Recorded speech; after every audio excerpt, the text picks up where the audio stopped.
안녕하십니까. 박신의 보험톡 톡장입니다.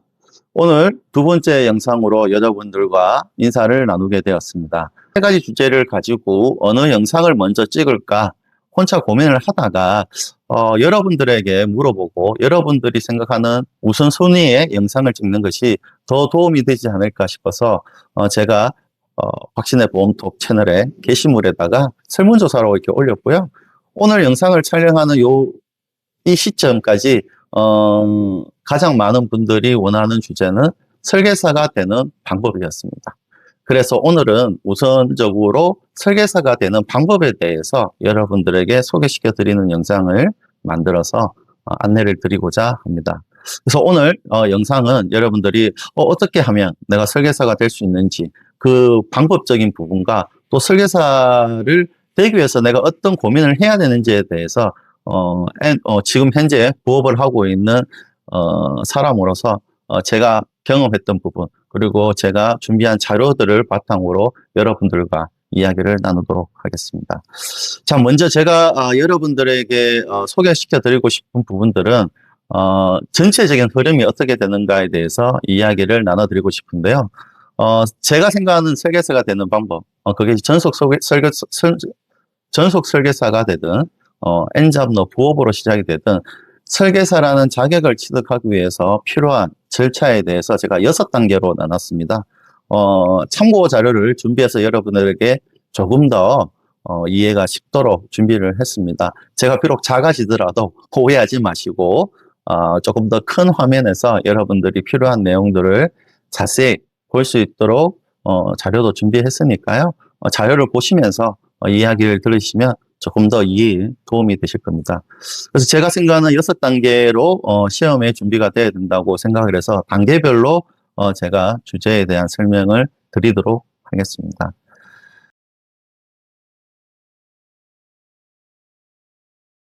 자, 그럼 첫 번째 시험 응시인데요. 시험 응시라는 게 말씀드렸지만 이 보험 설계사가 개인의 자격증은 맞는데 이 시험을 응시할 수 있는 방법은 개인의 이름으로 협회 시험을 응시할 수는 없습니다. 보험회사가 응시자를 협회에 시험하기 위해서 접수를 시켜줘야 되기 때문에 제가 응시를 하기 위해서 응시자로서 설계사가 되고 싶은 사람으로서 할 일은 하나도 없습니다.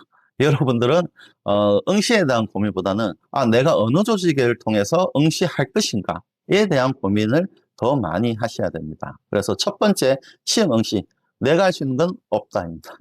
그래서 시험 응시를 하는데 지금 두 번째 단계가 되는 어느 조직에서 내가 설계사 일을 할 것이고 그것을 정한 다음에 그 조직에서 요청을 해서 저는 설계사 자격증을 따고 싶으니까 좀 응시를 해 주셨으면 좋겠다 라고 요청을 하면 그 조직에서 여러분들을 위해서 시험 접수를 해드리고 접수가 되고 난 다음에 수험표나 모든 준비들을 도와드릴 겁니다. 그래서 응시와 관련된 부분에 있어서 여러분이 직접 할 필요는 없다. 가장 중요한 두 번째, 일할 회사 선택하는 단계입니다. 자, 여러분들이 좀 이제 헷갈릴 수 있기 때문에 제가 좀 yes, no, 플로우 차트로 이제 준비를 해봤는데요. 자, 첫 번째 여러분들이 제가 지금 고민을 해야 될 부분이 뭐냐면 나는 전속 설계사로서 한번 일해보고 싶다 해서 저는 출발을 하면서 고민을 정리를 해보면서 어느 조직에서 내가 설계사 요청을 하는 게 옳은 것인지 결정을 쉽게 할 수 있도록 설명을 드리고자 합니다. 한번 저의 그 yes, no를 따라와서 여러분들이 그럼 나는 여기서 이 조직에서 설계사 자격을 준비하고 시작을 하는 것이 좋겠다. 자, 그러면 여러분 준비되셨으면 저와 함께 화면에 큰 화면을 보시면서 여러분이 한번 따라와 주시면 좋겠습니다. 제가 처음 생각하는 기준점은 내가 보험 설계사로서 전업, 이 보험업을 배워서 내 삶에서 전업으로서 보험을 하고 싶다에 대한 선택에서 시작을 하고자 합니다. 만약 여러분들이 이 보험 설계사를 따서 전업으로서 일을 하고 싶다라고 판단하신다면 전속 설계사로서 시작을 하는 것이 좋으실 거고요. 나는 다른 일을 하면서 보험이라는 걸 부업으로 하고 싶다라고 판단하신다면 다른 길을 선택하시면 좋습니다. 그래서 만약에 나는 전속 설계사로서 전업으로서 하고 싶다. 그러시면 yes로 따라오시면 됩니다. yes를 따라오시게 되면 전속으로 하고 싶다 그러면 여러분들이 선택할 수 있는 것은 보험회사 또 GA, 법인 대리점 두 가지가 있습니다. 특히 또 보험회사는 앞에서도 한번 말씀드렸지만 손해보험사, 재물을 보상하는 손해보험사와 사람의 생명을 다루는 생명보험사, 그 다음에 법인 대리점 GA는 두 가지를 다 나누기 때문에 세 가지 조직에서 선택을 하게 되어 있습니다.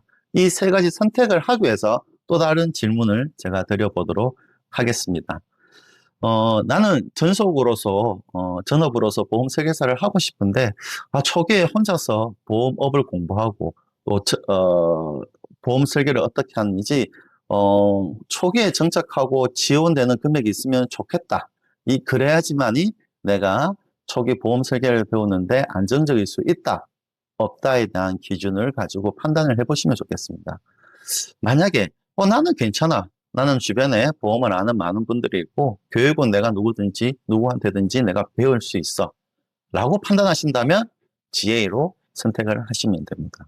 그러나 나는 주변에 보험할 곳도 없고 또 장기간 소득 없이 지내는 것도 초반에 부담스럽고 그래서 어떤 조직에 속해서 정착 프로그램을 통한 안정적인 걸 하고 싶다면 보험회사로 가시는 게 맞습니다. 자, 여기서 그럼 여러분 보험회사와 GA로 일단 구분이 됩니다. 그런 다음 손해보험사와 생명보험사로 나눠야 되는데 이 부분은 여러분께 말씀드렸지만 내가 어떤 보험 상품을 설계하고 팔고 싶은가에 대한 기준입니다. 손해보험사는 생명보험사가 하지 않는 재물에 대한 부분과 제3보험, 사람의 건강과 관련된 부분에 대해서 판매를 하고 있습니다. 그래서 여러분들이 우리가 흔히 말하는 암 진단금, 3대 암, 간병비를 포함 자동차 보험이나 화재 보험 같이 재물을 같이 하고 싶다면 손해보험사를 선택하셔야 되고요. 내가 암보험이나 포함해서 종신보험이나 연금처럼 사람의 생명과 자산에 대한 부분으로 상품을 설계하고 판매를 하고 싶다고 생각을 하신다면 생명보험사를 선택하시면 됩니다. 자, 그러면 3단계로 오셔서 여러분들이 전속, 나는 전업으로 하고 싶고 그리고 초기에 정착 지원이나 프로그램을 통해서 안정적으로 배우고 싶은데 내 관심사는 자동차 보험, 화재 보험 같은 재물과 사람의 건강에 대한 부분이라면 손해보험사를 선택하시고요. 나는 전업으로서 정착 프로그램과 정착금을 받으면서 안정적으로 시작하면서 생명과 재산에 대한 관심에 있는 상품을 팔고 싶다면 생명보험사를 선택하시면 됩니다. 반대로 나는 전속으로 하고 싶은데 교육을 떠나서 조금 더 자유롭고 근데 여러 가지 상품을 비교하고 싶다면 GA, 법인 대리점을 선택하시면 되는 것입니다. 자, 지금 전속을 선택하신 가운데서 손해보험사, 생명보험사, GA 세 군데를 가지고 고민하시면 되고요. 자, 나는 부업, 내가 다른 일을 하면서 시간이나 장소에 제한이 되지 않게 일을 하고 싶은 부업 개념을 접근을 하고 싶다면 두 가지로 질문을 나눠 드릴 수 있습니다. 첫째, 전업이 아니기 때문에 노를 선택하신 상황이고요. 여기에서 내가 보험회사 한 곳에 상품만 팔고 싶다.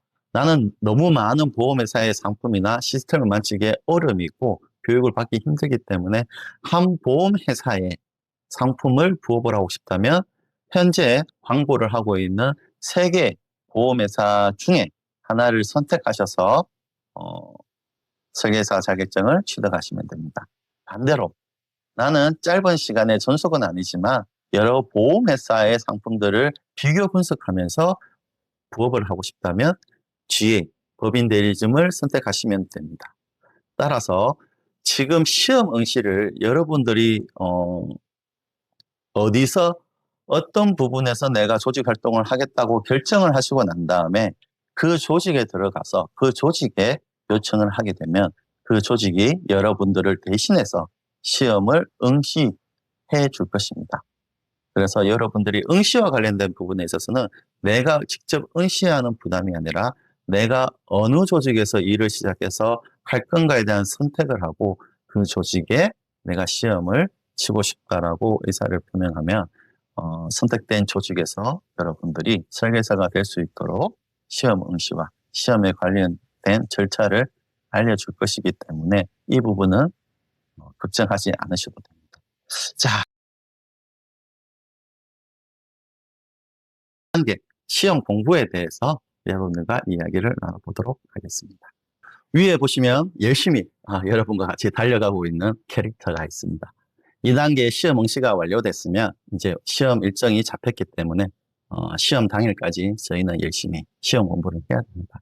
자, 시험 공부 부분이 좀 내용이 있고 아셔야 될 부분들이 많아서 일단 또 손해보험이 있고 생명보험이 있기 때문에 조금 나눠서 설명이 필요하기 때문에 세 가지 주제로 좀 나눠서 여러분들에게 설명을 드리도록 하겠습니다. 자, 이 생명보험과 손해보험의 설계사 자격증 시험에 있어서 우리가 자격증은 두 가지입니다. 여러분들 아시겠지만 생명보험 설계사, 손해보험 설계사 이렇게 자격증 두 개지만 공부를 해야 될 영역은 세 가지가 있습니다. 손해보험 설계 영역과 설계보험 영역이 있고요. 그 다음에 저희가 제3영역 인보험이라고 그러는데요. 아까 말씀드렸지만 손해보험사에서도 취급을 할 수가 있고 생명보험사에서도 취급을 할 수 있는 영역을 말하는 겁니다. 우리가 흔히 말하는 이제 건강과 관련되어 있는 사람의 건강과 관련되어 있는 부분인데요. 대부분 우리가 그 뭐 3대, 5대 그 중요 질병인 뭐 암, 뇌, 심장 건강과 관련해서 실손, 그다음에 간병비, 수술비 관련되어 있는 부분의 내용들입니다. 이 부분들은 생명보험사도 취급을 할 수 있는 상품의 담보 영역이고 손해보험사도 판매를 할 수 있는 담보 영역이기 때문에 시험 과목에서 같이 이루어지고 있습니다. 그래서 공부는 손해보험 설계사 영역인 손해보험과 생명보험, 그 다음에 제 공통 영역인 산보험에 대해서 세 과목을 공부를 하셔야 됩니다. 그래서 그 자격증을 취득하심에 있어서 생명보험을 먼저 지원하시게 되면 생명보험 공부 플러스 산보험을 시험을 치게 되고 있고요.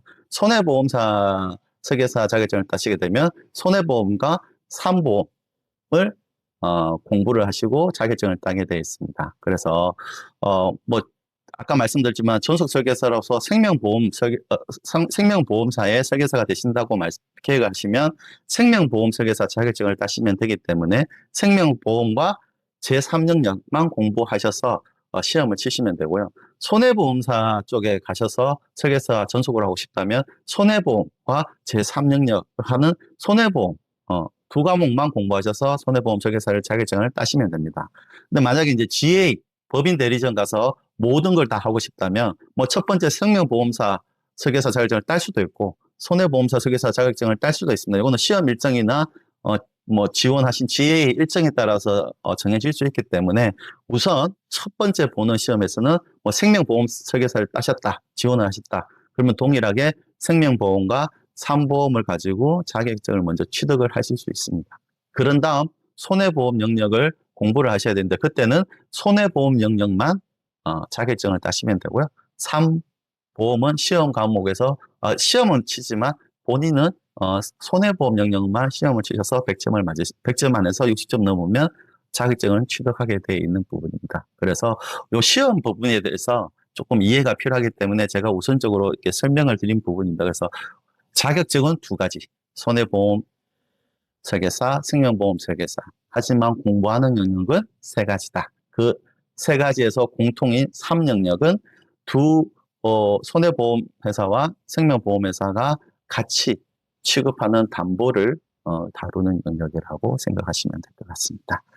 자, 그러면 시험의 어떤 그 범위, 어떤 시험을 어떻게 치는가에 대한 부분인데 시험에 대한 내용은 유튜브 영상이나 책을 통해서 공부를 하셔야 되고요.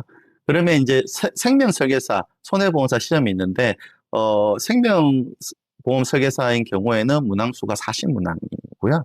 손해보험 협회에서 하는 손해보험 설계사는 50문항이 되어 있습니다. 그래서 시험이 어떻게 구성이 되느냐, 그렇죠? 예를 들어서 설명을 드리도록 하겠습니다. 손해보험 같은 경우에 이제 50문항이라고 말씀을 드렸고요. 그러면 1번에서 17번까지는 손해보험 고유 영역에 대한 범위에서 문제가 출제가 되고요. 18번부터 33번까지는 공통 부분입니다. 공통 부분이라는 것은 어떤 부분이냐? 손해보험과 산보험에 있어서의 공통 영역에 대해서 시험을 문제가 출제해야 되고요. 그 다음에 34번부터 50번까지는 산보험 영역에 대해서 시험 문제를 출제하게 됩니다. 자, 이렇게 50문제가 출제가 되면 손해보험 영역은 1번에서 33번까지가 손해보험 영역이 되고요. 그 다음에 산보험 영역은 18번부터 50번까지가 손해보험 영역이 됩니다. 그래서 공통적인 문제 18번부터 33번까지는 손해보험 점수 채점할 때도 들어가고 제3보험 채점할 때도 들어간다는 의미입니다. 그래서 손해보험 100점, 그 다음에 산보험 100점 해서 각각 60점씩 넣으면 취득을, 설계사 자격증을 취득할 수 있는, 시험을 통과할 수 있는 기준이 됩니다. 그래서 예를 제가 여기 보시면 예를 하나 이렇게 들어서 여러분들에게 말씀을 드리자면, 자, 손해보험 17문제 중에 제가 만약에 13개를 맞췄다고 생각을 하면, 4개를 들고 있다면 하나에 3점씩입니다. 그러면 13문제 3점씩이니까 39점이 되고요. 그다음에 공통 영역인 18번부터 33번 문제 중에서 제가 12개를 맞췄다고 얘기를 가정을 하고요. 단지 여기서 조금 이제 차이점이 18번 문제가 4점입니다. 왜냐하면 문제가 33문항이기 때문에 다 3점씩을 하면 99점이라서 한 문제는 4점을 해야 100점이 되기 때문에 18번 문제는 점수가 4점으로 채점이 됩니다. 그래서 18번을 포함해서 제가 공통 영역에서 12문제를 맞췄다고 가정을 하면 12문제 곱하기 문제당 3점이니까 36점.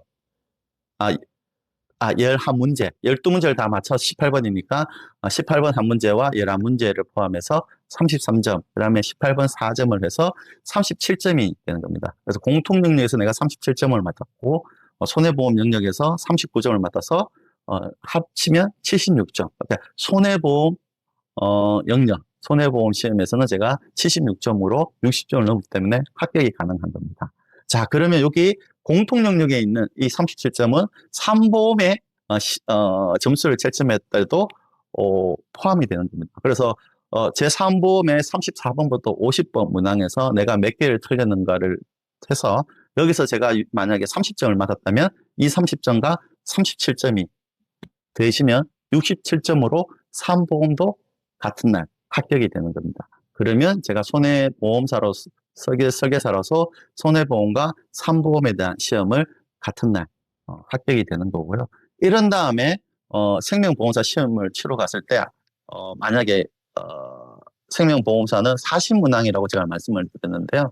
1번에서 20번이 공통 영역으로 보시고 그 다음에 21번부터 30번까지가 생명보험 영역, 그 다음에 31번부터 40번까지가 제3보험 영역이면 내가 앞에서 제3보험 영역을 합격을 했다면 생명보험 시험 보실 때는 1번에서 30번까지만 보시면 되는 겁니다. 그러면 이 부분만 시험 치면 저는 이제 모든 생명보험과 손해보험 그리고 3영역에 대해서 모든 상품을 취급할 수 있는 자격을 취득하셨다고 판단하시면 될 것 같습니다. 그래서 시험이 공통 영역이기 때문에 여러분들이 같은 시험을 볼 때 좀 공통 영역 부분을 조금 더 공부를 하시는 게 손해보험과 산보험에 다 영향, 아니면 생명보험과 산보험에 영향을 미치기 때문에 공통 영역에 있는 부분을 조금 더 관심을 가지고 공부하시는 것이 같은 한 문제를 맞추더라도 영향이, 효과가 굉장히 다르다라는 것을 아시면 좋을 것 같습니다.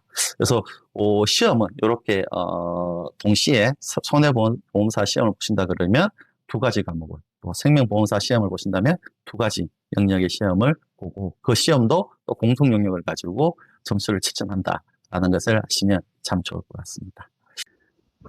자, 세 번째, 제가 그러면 공부와 관련되어 있는 팁을 좀 드리는 게 좋지 않을까. 어차피 저도 똑같은 부분에서 지금 지혜 소속을 처음에는 저는 말씀드렸지만 M사의 파트너로서 손해보험사에서 손해보험 설계사 자격증을 먼저 지원을 하게 됐고요. 그 다음 제가 지혜로 옮기고 난 다음에 생명보험 설계사 자격증이 필요해서 말씀드리지만 추가적으로 생명보험사 시험에 응시를 했고 그때는 제3보험 영역을 보지 않고 공통 영역과 생명 부분에서 30문제만 풀고 생명보험 설계사 자격증을 취득한 경우가 됐습니다. 그래서 제가 뭐 양쪽 다 공부를 해봤기 때문에 시간은 오래됐지만 그래도 어떻게 하면 빨리 짧은 시간에 뭐 100점을 목표로 하지 않는 기준 내에서 60점을 넘기는 목표에서 빨리 할 수 있는가에 대해서 좀 팁을 좀 나눠드리고자 합니다. 제가 생각하는 방법은 딱 세 가지입니다. 여러분, 이 우리가 어쨌든 보험업이라는 부분이 책으로 보시면 굉장히 두껍고요. 그 두꺼운 부분을 전부 다 정독해서 일일이 다 이해하고 하시기에는 시간이 굉장히 많이 걸립니다. 뭐 저 또한 부업으로 했기 때문에 뭐 이 내용들이 앞으로 보험 설계를 하면서 기본적인 용어이기 때문에 알아야 될 내용은 맞습니다. 맞기 때문에 여러분들이 반드시 알아야 되는 건 맞고요. 하지만 범위가 굉장히 많이 넓기 때문에 이 범위를 전부 다 본다고 하는 것은 시험 응시하고 보시기에는 또 시간이 모자랄 수도 있기 때문에 함축적으로 어떻게 빨리 시험 범위의 내용들을 이해하고 60점을 넘어서 한 번에 패스할 수 있는가가 중요한 포인트라고 생각합니다. 그래서 저는 선택한 방법이 유튜브 내에 그 보험 설계사, 뭐 손해보험 설계사든 제3 영역이든 어떤 부분에 알고 싶고 자세한 부분의 어떤 영역들을 검색하시면 좋은 영상들이 많이 있습니다. 저 또한 영상을 통해서 전체적인 내용을 갖다가 이해를 했습니다. 그래서 처음부터 다 알으려고 한 것이 아니라 뭐 한 시간짜리 강의, 30분짜리 강의, 뭐 다양한 강의가 이렇게 있기 때문에 선택하셔가지고 시간이 있으시다면 천천히 여러 가지 강의를 들으시는 게 좋고 빨리 한번 보고 싶다면 1시간 압축, 2시간 압축 강의를 들어서 시험 범위가 이런 범위구나 그러면서 반복적으로 내용을 듣다 보면 처음에는 낯선 단어들이고 낯선 영역이지만 한 두세 번 정도 이렇게 유튜브를 통해서 시간이 편하실 때 저녁이나 뭐 주무시기 전에 또 아침 출퇴근에 보신다 그러면 충분히 50% 이상은 이해되는 부분들이 있으실 겁니다. 그래서 제가 추천드리는 첫 번째 방법은 유튜브 내에서 설계사 관련되어 있는 교육 영상을 반복적으로 보셔라. 단 반복이라고 얘기하신 것은 띄엄띄엄이 아닙니다. 매일 꾸준히 10분이라도 보셔야 시험 치기 전까지 그 어떤 감이라는 것을 잊지 않으실 수가 있습니다. 왜냐면 여러분들이 다른 일을 하고 계시기 때문에 또 다른 데도 에너지를 쏟아야 되기 때문에 이게 뭐 3일 공부해서 나 다 봤어. 한 5일 쉬다가 다른 날에 또 했다. 아마 제가 보기에는 꾸준히 10분 하는 것보다는 기억이나 시험 치는 데 있어서 가물가물 하시는 부분이 다를 거라고 저는 판단을 합니다. 그래서 유튜브 내에서 보험 설계사 교육 영상을 한 번씩 보시고 나한테 맞는 교육 영상을 반복적으로 매일 보시는 것을 첫 번째 제 공부 팁으로 말씀드리겠습니다. 자, 두 번째 말씀드리고 싶은 거는 그 영상 내에 보면 기출 문제나 예상 문제를 같이 풀어주는 영상들도 꽤 많이 있습니다. 만약 그 영상 내에서 보는 게 부족하다면 여러분들이 영상 내에서 한번 또 기출 문제, 예상 문제 그래서 한번 찾아보시는 게 좋을 것 같습니다. 그래서 눈으로나마 내가 지금 종이로 풀면 가장 좋은 방법이지만 눈으로나마 내가 공부했던 게 어떤 식으로 문제가 나오고 또 해설을 해주기 때문에 이 문제에서의 핵심은 뭐다라는 걸 반복적으로 또 보시다 보면 유사한 문제가 나왔을 때 정답을 체크하는 부분, 틀린 부분이 무엇인지가 보이는 문제들이 보이실 겁니다. 결국 시험장에 가서 문제를 풀 때 문제에 익숙해지기 위한 내용이기 때문에 반드시 영상을 보시고 난 다음에 아니면 병행하면서 기출 문제, 예상 문제를 중심으로 반드시 공부를 하셔야 된다. 이 또한 감각을 잃어버리지 않게 하루에 한 챕터씩이라도 시험 치기 전날까지 해주시면 좋을 것 같습니다. 자, 제가 드리는 마지막 문제입니다. 이게 시험장에 갔을 때는 이제 OMR 카드로 해서 표시를 해서 마킹을 하기 때문에 종이로 바라보십니다. 그래서 공부를 하실 때 눈으로만 계속 화면에서 이제 문제 1번, 맞다, 2번 이렇게 하시다 보면 지면으로 이렇게 마주하는 순간 약간 당황스러움이 있을 수 있습니다. 저 또한 그런 걸 대비해서 시험 치기 하루 전이나 3일 전에는 기출 문제집을 좀 프린트해서 실제로 그 시간 안에 문제를 풀어보는 연습을 한번 해보았습니다. 그래서 마지막 제가 말씀드리고 싶은 것은 1번과 2번을 꾸준히 하시면서 시험 치기 3일 전이든 또 뭐 여유가 있다면 일주일 전 아니면 5일 전 해서 기출 문제를 좀 풀어보시는 게 좋다. 이 풀어본다는 의미는 뭐냐면 종이로 출력을 하셔서 시간을 정해놓고 한번 쭉 해서 내가 시간 안에 문제를 다 풀 수 있는지 손해보험 설계사 같은 경우 50문항이기 때문에 그렇게 시간이 넉넉하지는 않습니다. 그래서 마음에 좁히지 않고 전체적으로 다 문제를 보시는 게 중요하기 때문에 반드시 시험일 3일 전, 뭐 적어도 하루 전에는 종이로 한번 출력하셔서 시험을 보시는 것을 적극 추천드립니다. 이 세 가지만 꾸준히 시험 치기 전에 뭐 늦어서 보름을 하시든 일주일을 하시든 하신다면 합격하시는데 전혀 문제가 없다. 저는 여러분들에게 이런 말씀드리고요. 절대 뭐 하루 공부하고 쉬고 이렇게 흐름이 끊기지 않고 꾸준하게 매일 하신다는 생각에서 공부를 해주시면 좋을 것 같습니다. 자, 이러면 이제 시험 준비, 시험 준비와 관련된 공부에 관련된 부분들을 좀 길게 설명을 드렸습니다. 결국 합격을 위한 목표이기 때문에 요거는 개인이 스스로 할 수밖에 없습니다. 누가 도와줄 수 있는 부분이 아니기 때문에 제가 조금 더 자세하게 길게 말씀드렸으니까 혹시 뭐 더 궁금한 점이 있으시면 댓글이나 해주시면 제가 소개를 드리도록 하겠습니다. 자, 그러면 공부를 마치면 이제 시험장에 가셔야 되는데요.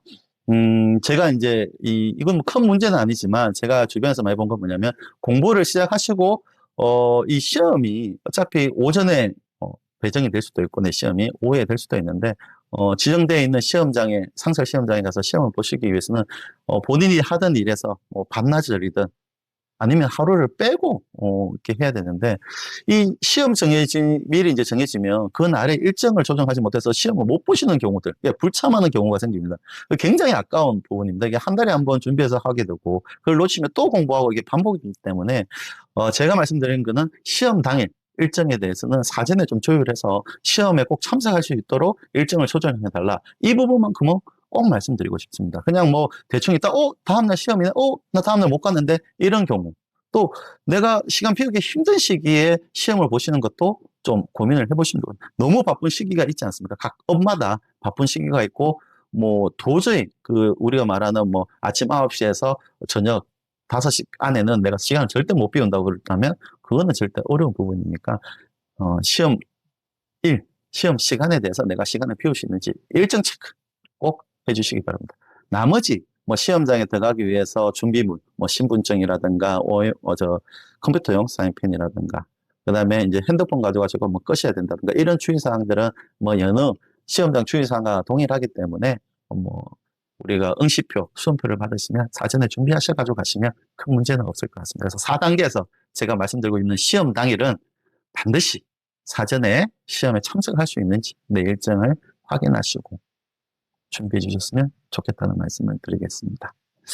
자, 이제 5번째입니다. 이제 시험 열심히 준비하셔가지고 시험에 이제 합격을 하셨습니다. 자, 그러면 이제 아직 제가 설계사의 자격이 부여된 것이 아닙니다. 시험이 이제 끝나고 나면 시험을 합격하셨기 때문에 이제 설계사로서 등록, 위촉을 해야 됩니다. 말씀하셨지만 어느 조직에 위촉이 되어서 제가 활동해야 되는데 위촉하기 위해서는 보험협회, 즉 보험연수원에서 이 보험 설계사로서 소양에 대한 교육을 받게 되어 있습니다. 등록 교육이라는 걸 받게 되어 있습니다.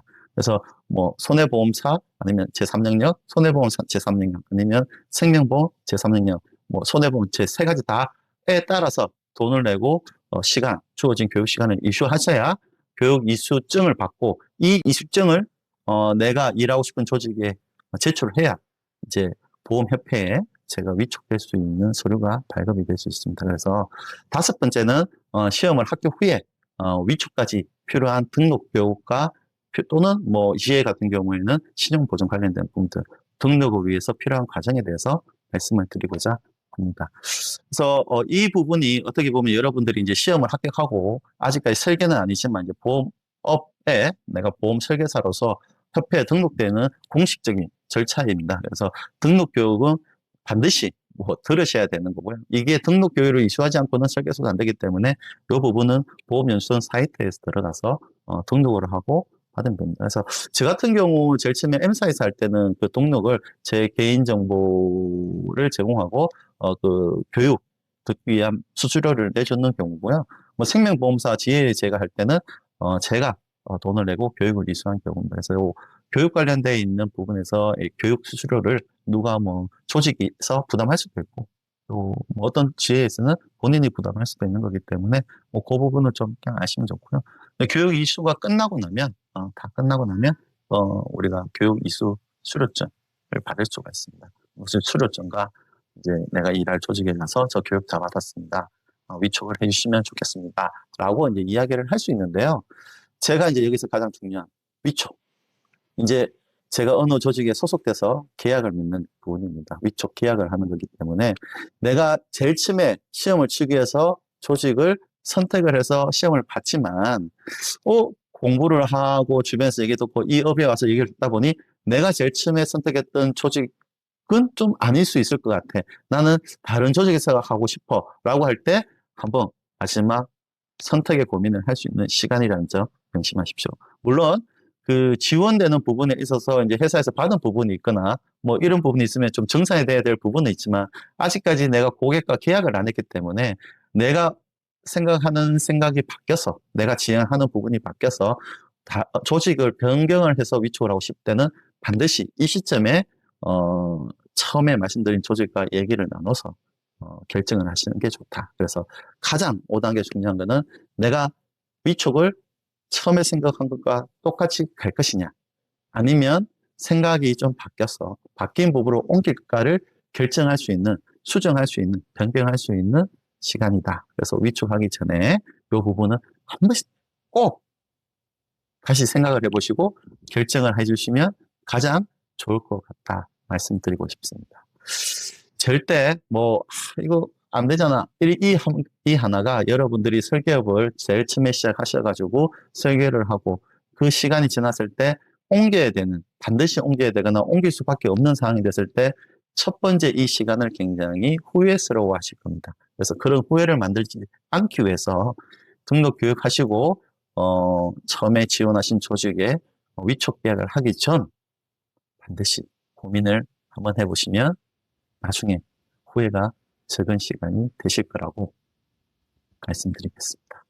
자, 이렇게 해서 여러분들이 이제 등록 교육도 마치고, 그 다음에 선택하신 조직과 위촉 계약을 맺고 나면, 이제 여러분은 보험 설계사로서 협회에 등록이 되고, 각 보험사, 손해보험사에 하셨다면, 한 회사에 쓰면 한 회사의 코드가 나올 것이고, 생명보험에 이제 전속으로 가셔가지고, 이제 협회 신고가 되면, 그 회사의 전속 코드가 나와서 이제 시스템에서 이제 설계를 직접 할 수 있는 준비가 된 거고요. 지혜 같은 경우에는 이제 손해보험 설계사를 먼저 따셨다면 손해보험 회사들, 지혜가 등록되어 있는 게 10군데, 그럼 10군데 모든 손해보험사의 설계사 코드를 받아서 10군데 보험회사의 상품을 내가 각 회사의 시스템에서 설계할 수 있는 준비가 완료된 겁니다. 자, 그러면 여러분 자격증을 땄기 때문에 또 등록이 됐기 때문에 설계사로서 협회에 등록됐기 때문에 내가 이제 설계사로서 활동을 할 수 있지만 내가 아직은 설계를 직접 할 수 있는 사항은 아닙니다. 단지 이제 설계를 계약이 되면 내가 수수료를 받을 수 있는 어떤 합법적인 등록이 이루어졌다. 이 사항이라고 생각하시면 되고요. 그래서 6번째는 이제 이 설계사가 이제 됐기 때문에 내용을 이 사항에 더 이상 말씀 안 드린 게 맞지만 되고 난 다음에 무엇을 해야 될 건가는 첫 번째 생각은 가지고 계셔야 된다. 그래서 제가 6단계로는 위촉 후 내가 이제 등록이 되고 난 다음에 행동과 마음가짐에 대해서 좀 몇 말씀을 드리고자 하는 부분입니다. 지금 여러분들은 이제 설계사 자격증이 있지만 아직 설계를 할 수 있는 단계의 능력을 가지고 있지는 않습니다. 그건 여러분들도 동의하실 겁니다. 그래서 설계를 하기 위해서 말씀드렸지만 많은 것을 공부해야 되고 또 알아야 될 부분들이 굉장히 많습니다. 그래서 여러분들이 이 공부라는 부분에 대해서 시험 보기 위한 공부랑 그리고 내가 직접 설계를 해서 나와 내 가족 또 지인 또 더 넓혀서 새로운 고객들에게 올바른 설계를 하기 위해서는 정말 많은 것을 공부해야 됩니다.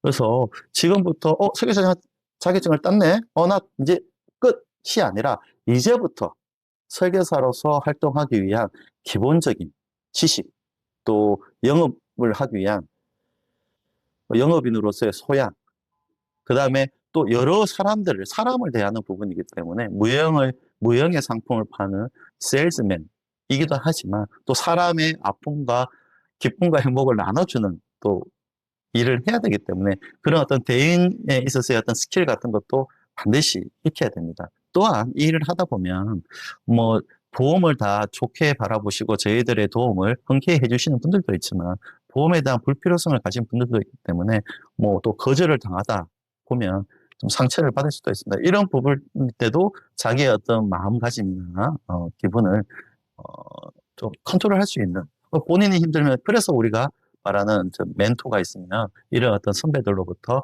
어떤 새로운 어떤 경험, 실망, 좌절을 느꼈을 때 어떻게 또 빨리 치유해서 내가 또 긍정적인 마인드로 보험을 설계할 수 있는지를 배울 수 있는 부분입니다. 그래서 제가 말씀드리고 싶은 이 6단계 위촉구 여러분들의 행동과 마음가짐은 끝이 아니다. 이제 시작이다. 그 시작에 있어서는 굉장히 어려운 부분들의 일들이 생길 수 있다. 하지만 걱정하지는 마십시오.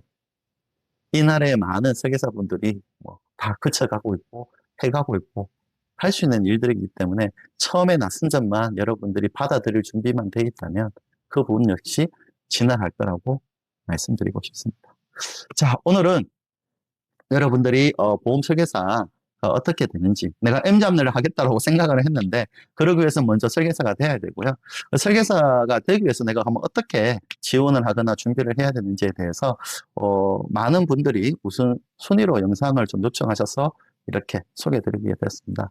이 짧은 시간에 모든 걸 다 설명하다 보니까 좀 이렇게 더 자세히 알려드리지 못한 부분이 있는데 혹시 이 영상을 보시고 뭐 빠지거나 또 저는 당연하다고 생각해서 말씀 안 드린 부분에 대해서 알고 싶으신 부분이 있으시다면 댓글에 남겨주시면 좀 더 상세하게 말씀드리고요. 요 시험 관련돼 가지고 협회나 보험연수원 같이 필요한 사이트는 제가 설명란이나 댓글란에 제가 남겨놓도록 하겠습니다. 요 사이트에 들어가시면 뭐 손해보험 모집 사이트가 있고 그다음에 또 생명보험도 있고요. 그다음에 이제 보험연수원이라 그래서 여러분들이 되고 나면 이제 등록교육 아니면 나머지 교육들을 하는 부분 사이트가 있기 때문에 요 세 군데만 하시면 나중에 이제 시험을 응시하고 시험 보는 데까지는 지원한 조직에서 해줄 거고 공부는 여러분들이 할 거고 그 다음에 이제 등록 절차 이 부분에 대해서는 알려주는 대로 하면 되지만 혹시 모르시면 요 사이트에서 따라서 하면 되는 부분이기 때문에 뭐 절차와 관련돼서는 걱정하지 마시고 시험 합격하기 위한 그런 노력 꾸준히 매일 영상을 보면서 한다는 것만 해주시면 문제없이 여러분들도 설계사 자격시험을 통과하실 수 있다고 약속드립니다. 화이팅! 긴 시간 여러분들과 또 이렇게 이야기를 나눴습니다. 영상 끝까지 시청해 주셔서 감사하고요. 다음 시간에 또 뵙도록 하겠습니다. 지금까지 박신혜 보험톡 톡장이었습니다. 감사합니다.